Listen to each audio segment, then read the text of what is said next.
Input there too. No, I've got it. I'm just gonna say water. Okay. It's really only 3 ingredients plus water. I don't think people count water as an ingredient, but let's Google. Does water count as an ingredient? Water, when used, should be declared on the label. Calculating bread. Why can the internet not understand my question? Hi, I'm Nikita from PlantsNotPlastic. I create delicious, inexpensive, simple, and healthy recipes that you can make in your own kitchen. What? Look behind you.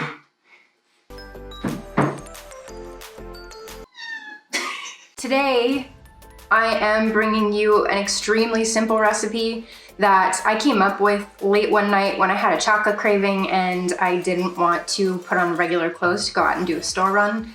So I looked at what I had in my pantry and I came up with a 3 or 4 ingredient recipe if you want to include water. And I would like to share that with you today, especially because we are all going to the pantry right now to look for things to make since we're all stuck at home.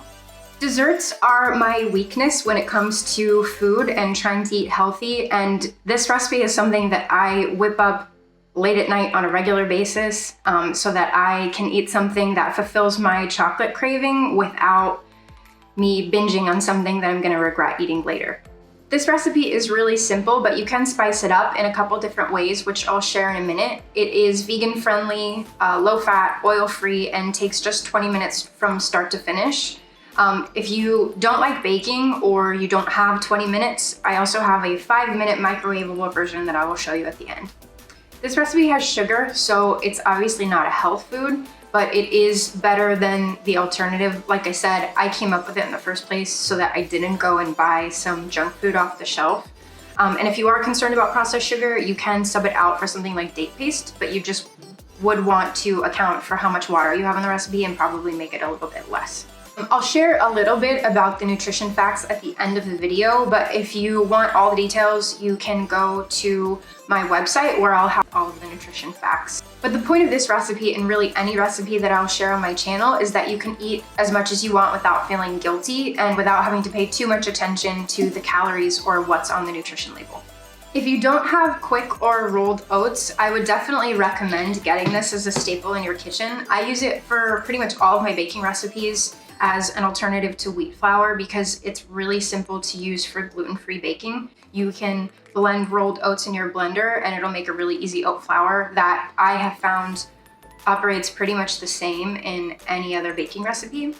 Also, just for simplicity's sake, I don't have to check the pantry to see if I have some kind of a flour for baking because we always keep this around.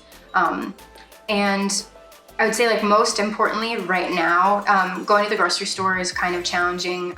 You can order oats online and they can be used for breakfast, lunch, or dinner. You can make them savory or sweet, and you can even eat them without cooking them if you ran into some kind of a situation where you didn't have access to a stove. All right, so enough on that. Let's get into the recipe. To make this recipe, you will need 1 cup of oats, 1/4 cup of sugar, 2 to 3 tablespoons of cocoa powder. I use 3 because I like really chocolatey things, but if you like things on like the less chocolatey or like slightly less bitter side, I recommend using only 2 tablespoons. It does only add like, I think 15 calories extra to the entire recipe. And then 1/2 cup of water. You can also add a 1/2 teaspoon of vanilla, which I always like to do, and a 1/2 teaspoon of cinnamon. You can also add 2 tablespoons of some kind of a chopped nut. I have done chopped walnuts before, which is really good. Or you can do 1 to 2 tablespoons of vegan chocolate chips, though that is going to add to the fat content and the calories in the recipe and make it slightly less healthy. You could also blend the oats to make an oat flour and then add a 1/4 teaspoon each of baking soda and baking powder, which would actually make the cookies rise when they're in the oven. And you could also sub the water for some kind of a plant-based milk if you wanted it to be a little bit richer or creamier. But again, like, this is the most basic recipe that you can probably find in your pantry if you went and looked right now. You want to start by preheating your oven to 350 degrees. A little more that way. So in a small bowl, you are going to start by mixing all of your dry ingredients together.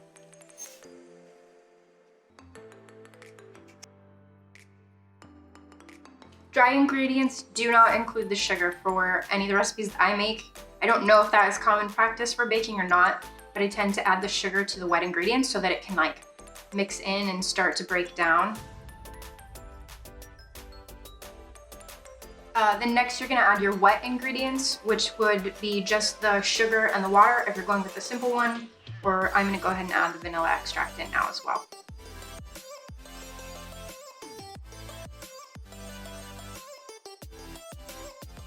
So then you're gonna let this sit here and have the starch from the oats absorb the liquid so that when it actually bakes in the oven, they'll hold together a little bit better. While I'm waiting for the oven to heat up, I'm gonna actually go ahead and like put this stuff away, wash any dishes that I've used up to this point, which you should really only have one plus the like couple of utensils that you use to actually measure out your ingredients. So it should be really simple. Also, because there's no oil, you can literally just rinse stuff with water rather than having to use soap if you want to be that lazy about it. This recipe is intended for that late night craving. It only makes 6 cookies. I usually eat about 2 or 3 in a sitting. If you like these enough and you want to share them with a larger group of people, you can definitely scale up the recipe to make as many as you want. No hair clips. What a complainer you are.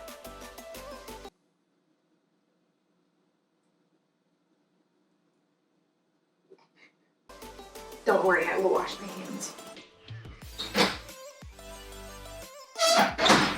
All right, so it's been a couple minutes. I am still waiting for my old oven to heat up, but if you can see, this has gotten quite a bit thicker, which means the cookies will hold together really well when they get into the oven. So I'm gonna go ahead and put them onto a baking sheet.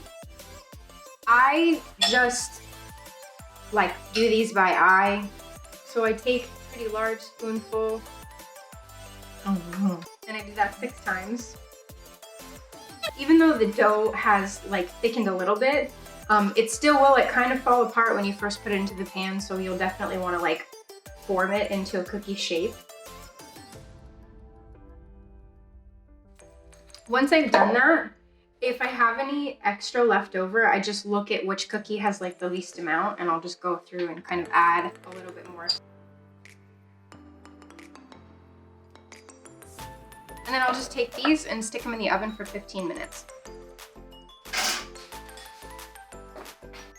Okay, my 15-minute timer just went off, so I'm gonna go ahead and take the cookies out of the oven. Bent my fingernail. So they look pretty much the same as when they went in, but they're cooked. Shocking. If you are patient, you'll let them cool down a little bit because they're way easier to get off of the nonstick pan. I tend to make these late at night and I'm not patient, so I am not going to wait for them to cool down right now.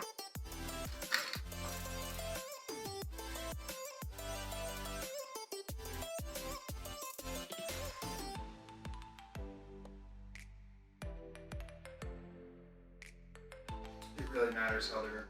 Yes, it does. Look, I want them to be pretty. And then I'll put this nice little thing underneath them. So I feel like I've said like 3 times now that I typically just make these at night when I have a craving. But I do feel like that's kind of what they're best used for. I also have kept the leftovers and I use them to eat with like a cup of tea in the morning because they can be like a really good kind of like breakfast snack also. I'll usually eat like 2 or 3 in a sitting and then, you know, save what's left either for the next day or for the next morning, depending on how I'm feeling. You could eat all 6 of them if you wanted to because it's only 525 calories, 11% fat, which is like 6.8 grams for the entire recipe.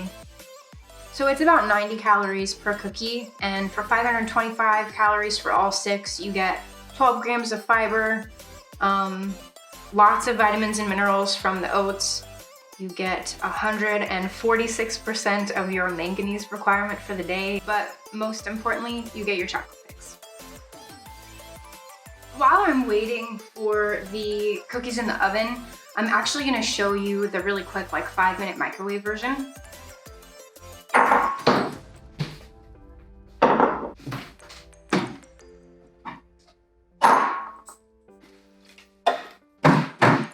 I really realize I did put all of the ingredients away, but at least they were easy to pull back out because there's only 4 of them. For this microwave version, I'm actually gonna cut the recipe down to 1/3, so it'll only make 2 cookies. You could make more if you wanted, but I'm figuring if you only have 5 minutes, that you probably only want a couple.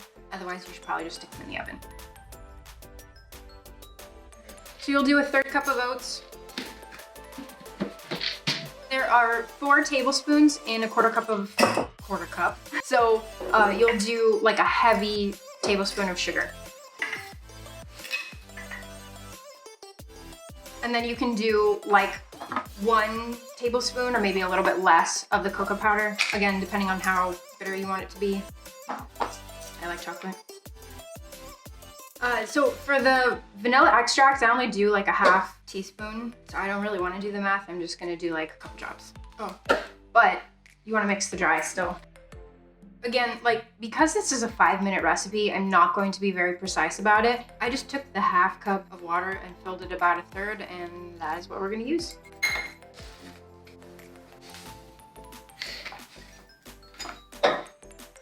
I'm gonna set this aside again for a couple of minutes because it's liquidy and I want it to thicken up the same as the longer recipe. Okay, so back to the really quick 5-minute microwave version. I've let them sit for a couple minutes.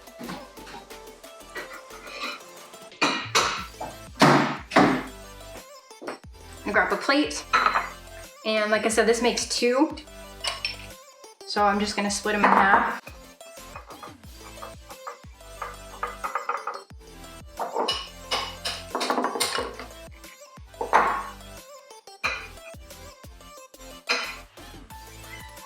And I'm gonna stick them in the microwave for a minute.